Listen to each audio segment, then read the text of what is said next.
Every other country celebrates their victories. It's about time America did too. June 14th, 2025, a day meant to honor 250 years of American military history. But this wasn't just any parade. It was one of the most ambitious, expensive, and politically charged military displays in modern U.S. history. The U.S. Army was born on June 14th, 1775. This year, it turned 250. To commemorate that legacy, Washington, D.C. hosted a military parade unlike any seen since the Cold War. Thousands of soldiers marched. Modern armor rolled through the streets. Flyovers roared above the National Mall. And standing atop the grandstand, former President Donald Trump, celebrating both the Army's founding and his own birthday. But behind the tanks and cheers lies a nation divided. While supporters praised the display as a patriotic celebration of American might, others saw it differently. Critics called it a political spectacle, an unnecessary display of militarism. And with a price tag exceeding $100 million, many questioned whether this celebration honored the troops or served political theater. The truth is, parades can be a unifying event, but when mixed with politics and budget controversies, they can also mean something else. This was no small affair. 6,600 soldiers, 150-plus vehicles, 50 helicopters, historical regiments, warplanes, horses, mules, even robot dogs, filling the streets with a display unseen since the Gulf War's 1991 Victory Parade. Estimates range from 25 million to 45 million, plus potentially millions in infrastructure repair. Yet organizers described the cost as peanuts compared to its symbolic power. General pomp followed, a 21-gun salute, mass paratrooper jumps, new recruits sworn in, live concerts, fireworks, and America the Beautiful anthems. For many, it was a rare taste of patriotic unity. This isn't the first time the U.S. has debated military displays.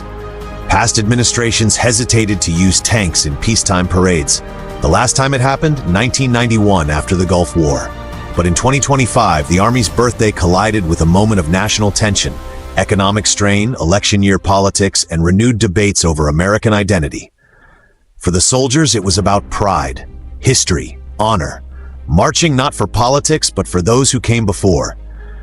They weren't marching for a party, they were marching for our history, our brothers, our mission. As the smoke cleared and the streets emptied, Americans were left asking, what did this parade really mean? While supporters saw strength, critics saw spectacle, an overtly political display. The parade was born from Trump's fascination with French military pageantry, and it looked every bit like it.